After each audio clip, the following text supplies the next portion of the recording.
Imagine this. You wake up. Sunlight cuts through the blinds.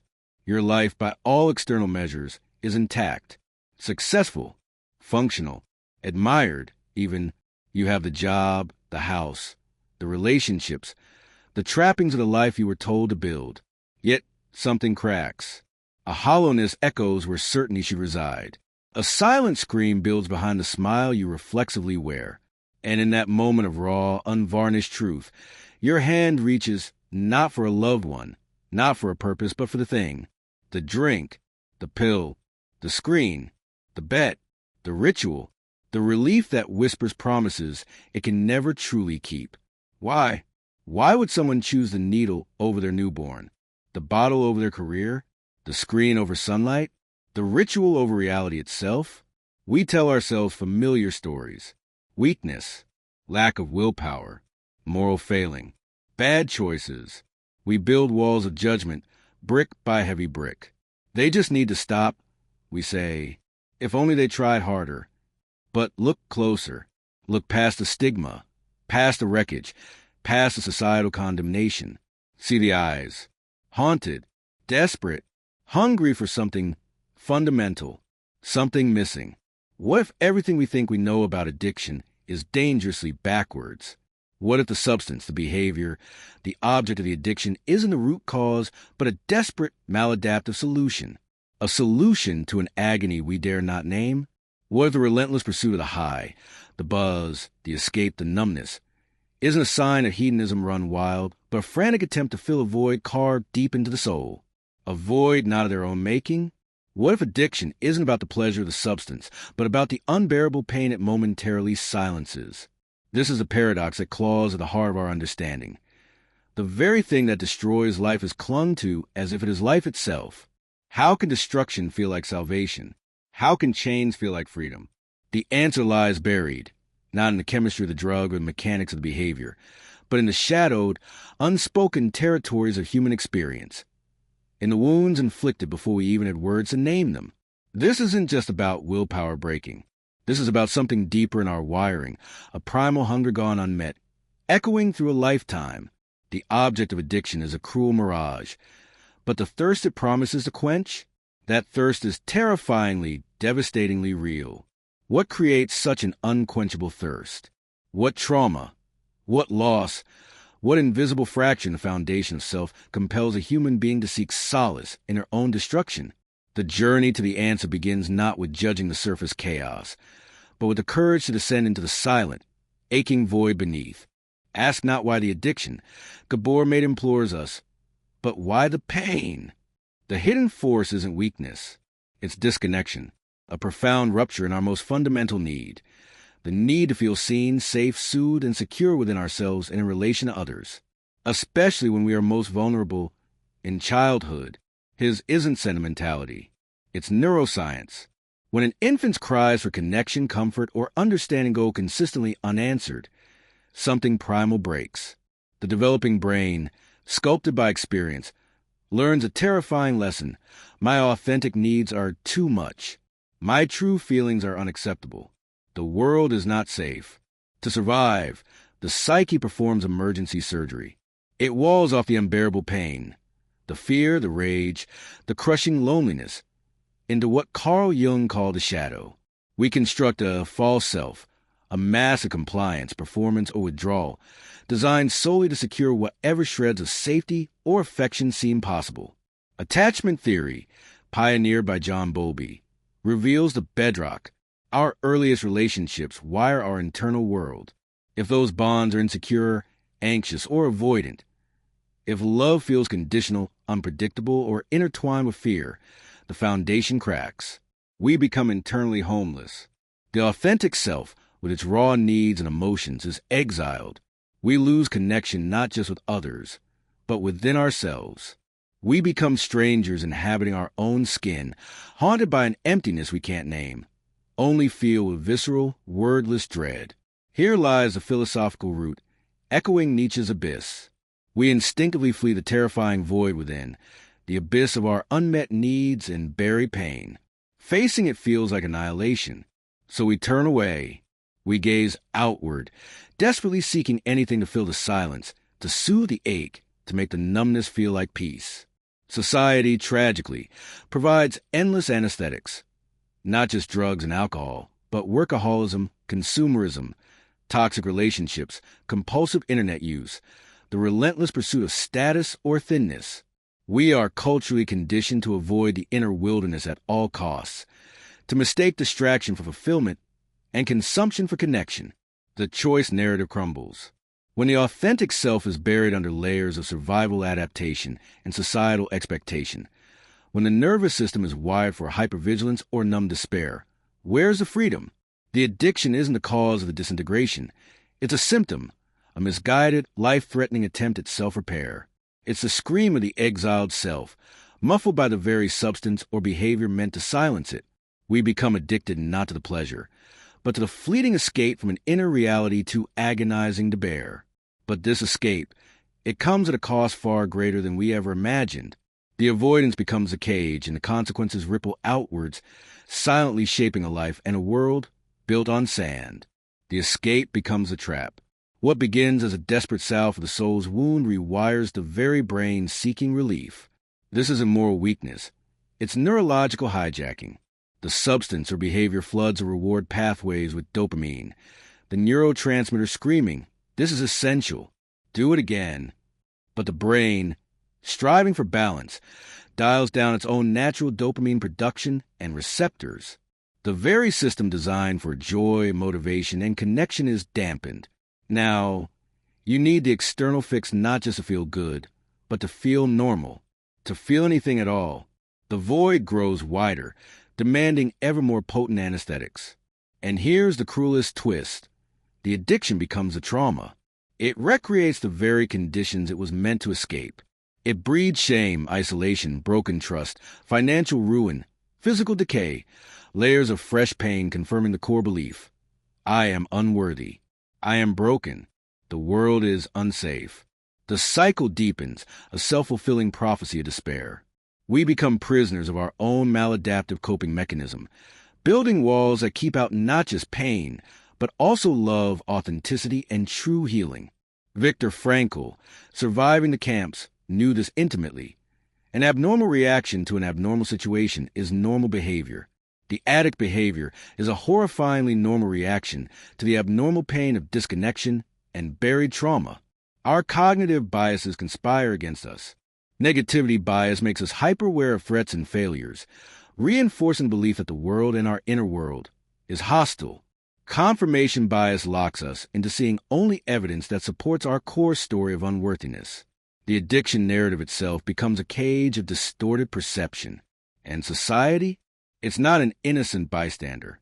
Our culture thrives on disconnection disguised as connection and offers a smorgasbord of sanctioned distractions and escapes. Consumerism promises fulfillment through acquisition. Social media offers curated validation, a poor substitute for authentic belonging. Workaholism is celebrated. We are bombarded with messages that happiness lies outside ourselves, in the next purchase, the next achievement, the next swipe. The added substance is often just a more concentrated, more destructive version of the same societal anesthetic. The consequences are often invisible, masked by a veneer of functionality. The high-functioning alcoholic.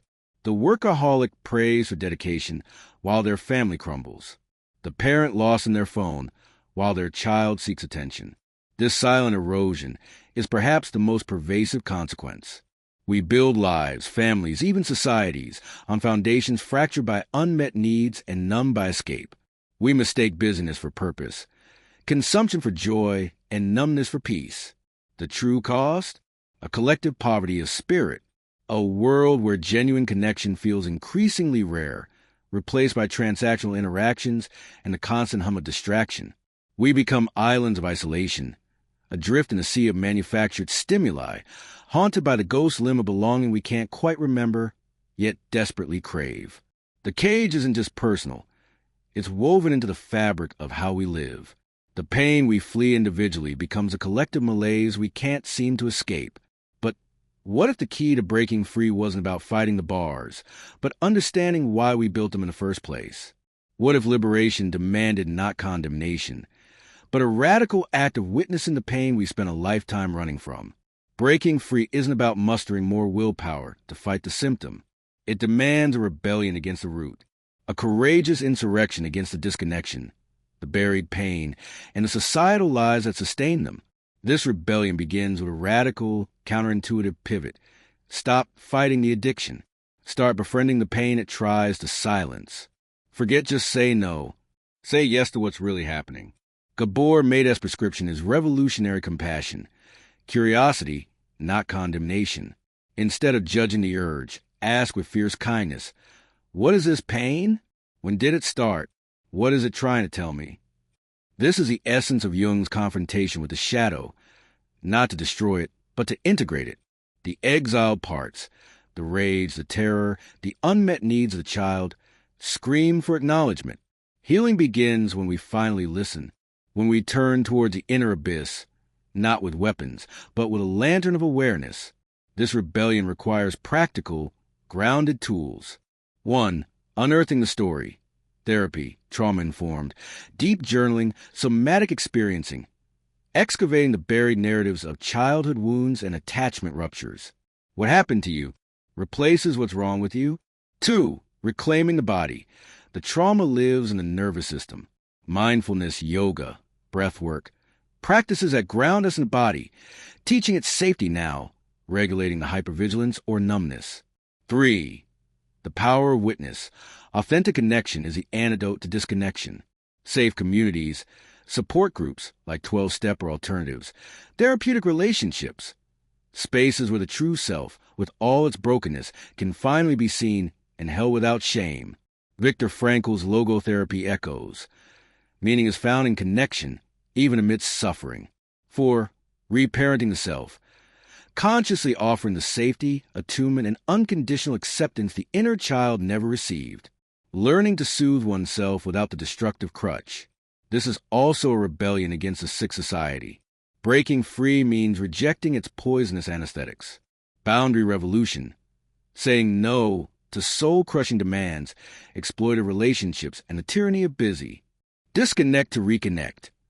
Consciously limiting digital noise and curated validation to cultivate presence and authentic interaction. Redefining enough. Challenging consumerism's false promise that acquisition fills the inner void. Seeking fulfillment in being, not having. This path isn't about achieving some impossible, pain-free state. It's about integration. It's about building the inner capacity to be with discomfort, grief, and vulnerability without needing to annihilate it or ourselves. It's about discovering that the void we feared was bottomless actually contains the seeds of our wholeness. The craving for the drug, the scroll, the bet, the bottle, it weakens not when we fight harder, but when we finally understand its desperate, misguided language and offer the connection it was always pleading for.